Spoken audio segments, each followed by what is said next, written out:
আসসালামু আলাইকুম সবাইকে, আশা করি সকালে ভালো আছেন। ভিউয়ার্স, আজকে নিয়ে এলাম নতুন আরেকটি রেসিপি, সেটি হলো টমেটোর চাটনি সালাদ রেসিপি। কথা না বলে রেসিপিতে যাওয়া যাক। এটাকে একটি কথা বলবো, যারা আমার চ্যানেলটি এখনও সাবস্ক্রাইব করেনি প্লিজ কুক উইথ রুশ চ্যানেল সাবস্ক্রাইব করবেন, যারা করেছেন তাদেরকে অসংখ্য ধন্যবাদ। তাহলে চলুন রেসিপিতে যাওয়া যাক। প্রথমে আমি এখানে 5 থেকে 6টি টমেটো গরম পানিতে সিদ্ধ করে নিয়েছি, দেখতেই পাচ্ছেন। এর মধ্যে আমি এখানে দিয়ে দিব কাঁচামরিচ 2টি, পেঁয়াজ পাতা 2টি এবং ধনিয়া পাতা নিয়ে নিলাম, দেখতে পাচ্ছেন।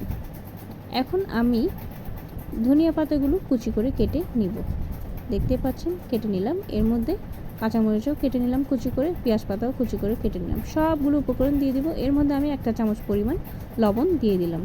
সবগুলো উপকরণ দিয়ে দিলাম, দেখতে পাচ্ছেন। এখন ভালোভাবে মিক্স করে নিতে হবে, ভালোভাবে মিক্স করে নিতে হবে। যাই হোক, ভালোভাবে মিক্স করে নিলাম, দেখতে পাচ্ছেন। মোটামুটি কিন্তু হয়ে গেছে। এর মধ্যে আমি এখন দিয়ে দিব অল্প পরিমাণে সরিষার তেল। আপনার চাইলে সরষের তেল দিলেন, স্কিপ করতে পারেন। যাই হোক, আবারও ভালো মতো মিশিয়ে নিন। ব্যাস হয়ে গেল ইজি টমেটো সালাদের চাটনির রেসিপি। একটি প্লেটে পরিবেশন করলাম, দেখতে পাচ্ছেন। হয়ে গেল ইজি টমেটো সালাদের চাটনির রেসিপি। রেসিপিটি কেমন লেগেছে তা আপনারা আমাকে কমেন্ট করে জানাবেন। আপনার সাথে দেখা হবে নতুন কোনো ভিডিওর রেসিপি নিয়ে। ততক্ষণ পর্যন্ত আপনারা সবাই ভালো থাকবেন, সুস্থ থাকবেন। আর আমার চ্যানেল কুক উইথ রুশ চ্যানেল সাবস্ক্রাইব করতে কিন্তু একদমই ভুলবেন না।